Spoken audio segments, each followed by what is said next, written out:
Alright, lesson 9.2, we're going to solve quadratics by graphing. So I'm going to show you how to use the graphing calculator to graph these.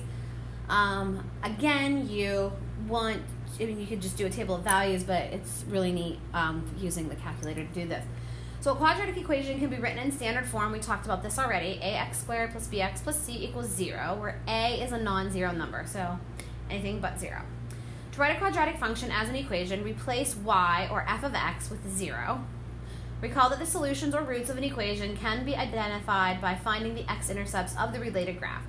Quadratic equations may have 1, 2, or no real solutions. So this is kind of like our factoring. Remember when we had the quadratic, we factored it, we found those roots. We found the solutions. So basically, if you have a graph that crosses the x-axis in 2 spots, you have 2 unique real solutions. If you have a parabola that only crosses the x-axis in 1 spot, you have 1 unique real solution.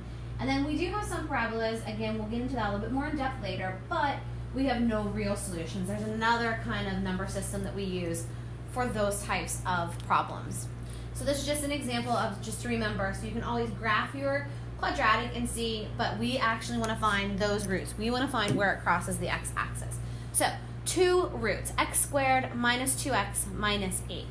So what we want to do is, I want to see if I can keep them both up at the same time. That way we can, it'll be a little bit easier, at least so I can see that. Let's pull up the calculator, minimize that. Oops, I had minimized, there we go. Minimize, and then, let's see, can I slide that over now? Let me try it again here. Minimize, it's not minimizing.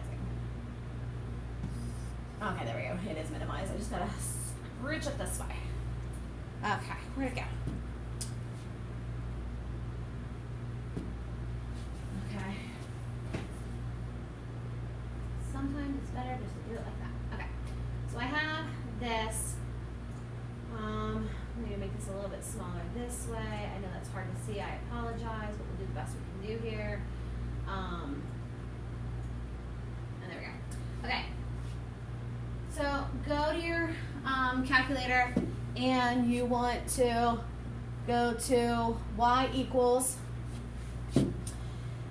clear anything that's in there, and then we want to type in x squared, so x squared, you know what, I don't like this, it's too small, x squared minus 2x minus 8, so x squared minus 2x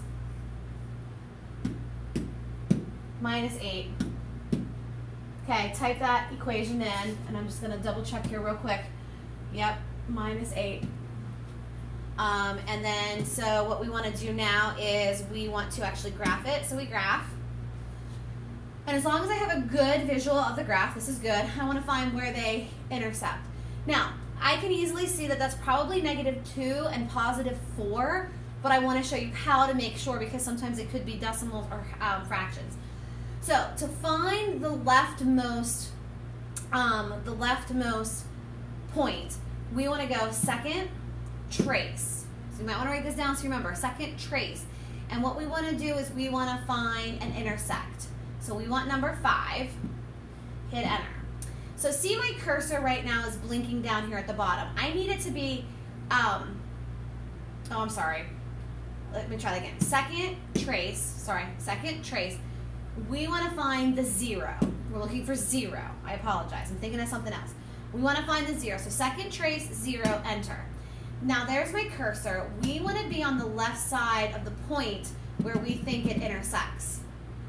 So I keep scrolling until my cursor is to the left of the X. So there it is, and I hit enter. Now I want it to be to the right, so I scroll down. I might have gone a little too far. There I am to the right of the point. Enter. Guess you can, that's fine. Enter, and there it is, -2, 0. So x equals -2 would be one of my solutions. And then I do the same thing for the other side. Second trace, I want to find the 0.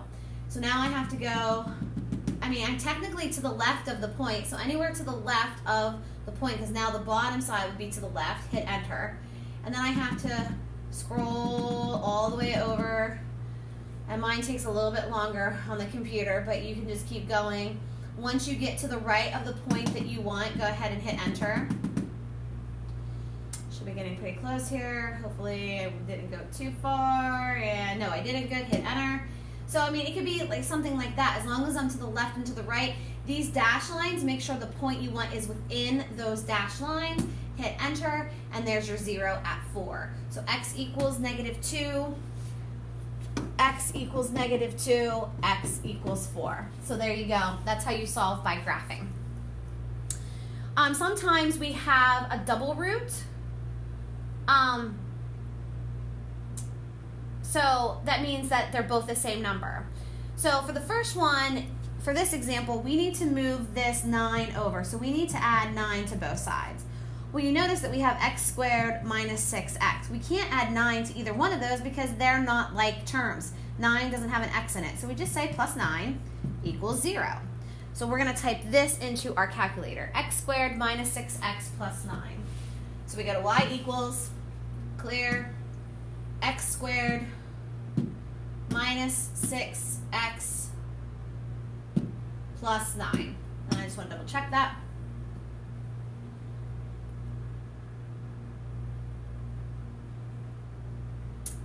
Oops.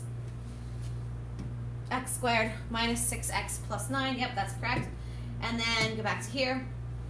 So then we go ahead and hit second trace. We want to find the 0. So now we don't even need to graph it. I know I want to find the 0. So hit trace, second trace 0, hit enter.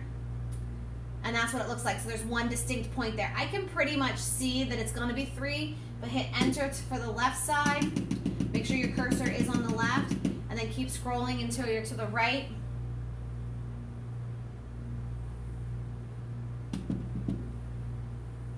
A little bit more here. And then hit enter. Make sure I'm between. I am. And then I got, I mean, it's very, very close. So x equals 3. There's only one solution because it's the same.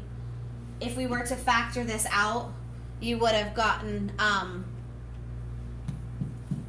only one possibility. So x equals 3. All right. No real root, solved by graphing. 2x squared minus 3x plus 5. So y equals, clear, 2x squared minus 3x plus 5. Double check it. Yes, that's right. I always have to remember. And then I'm not going to graph it. I mean, you could graph it. Go ahead and graph it. Okay, it does not cross the x-axis anywhere. So this one would have no real solutions. Don't just say no solutions. It's no real solutions is what you want to write. Okay, no real. All right, estimate solutions. The real roots found thus far have been integers. However, the roots of quadratic equations are usually not integers. In these cases, use estimation to approximate the roots of the equation. So solve x squared plus 6x plus 6. If integral roots cannot be found, estimate the roots to the nearest tenth. So we're going to the nearest tenth. So again, we go to our calculator, and y equals, and clear, and it's x squared plus 6x plus 6. Just want to double check that again. X squared plus 6x plus 6 is correct. Second trace, I want to calculate the 0, hit enter. There it is. So again, I can't really see what it is. So I need to go to the left of the point. Go all the way over here. Oh, I'm sorry, my calculator takes forever online.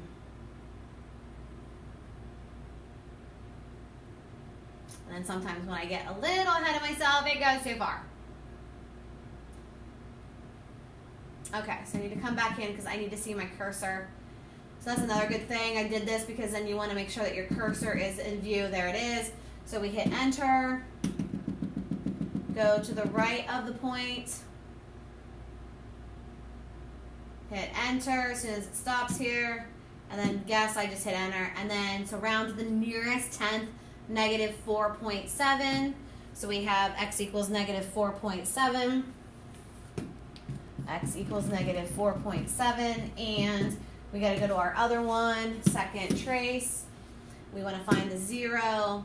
So I need to be to the left, which I am. So anywhere as long as I'm to the left of the other point. So there's my line. So then I got to go to the other side of the x-axis point. Hit enter. I'm in between, so I'm good. Hit guess, enter, I don't care. And then there it is. And negative 1.3 would be my other answer. X equals negative 1.3. We'll practice more with the calculator in class. All right, last one. Goalie kicks a soccer ball with an upward velocity of 65 feet per second, and her foot meets the ball 1 foot off the ground. The quadratic function, h equals negative 16t squared.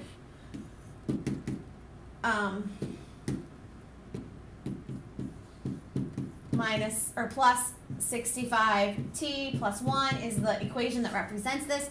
The height of the ball, h, in feet, t seconds. Approximately how long is the ball in the air?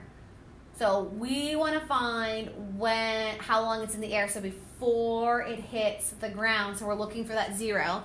So we're going to replace h 0. Okay.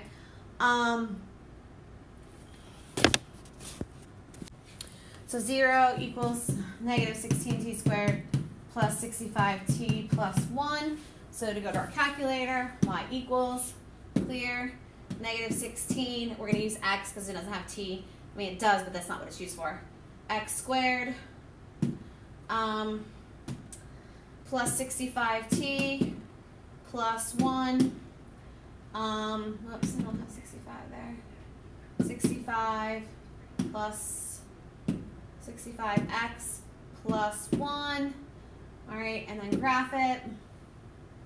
Looks something like that. We want to see when it's in the air. So obviously at the 0 point is when it was originally kicked. Or at 1, it was when it was 1 foot off the ground, and then it's off the ground, off the ground, off the ground. Here's where it comes back down on the ground. If x-axis represents time, that would be 4 seconds. And you could use your second trace to find that again. It's up to you. But it says approximately how long is the ball in the air? Approximately 4 seconds. So that's how we use a calculator to solve quadratics.